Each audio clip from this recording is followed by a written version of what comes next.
When you own a cleaning business, you do a lot of laundry. One way that I love to carry my dirty cloths are wet bags. They have a pull.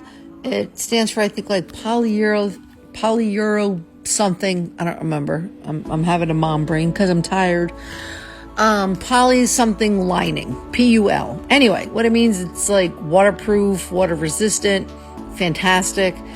So, you know, when you put a wet cloth in a shopping bag, it gets wet on the outside somehow and it just feels sticky and disgusting. Wet bags don't have that feeling because of the PUL in the inside. Anyway, they're fantastic.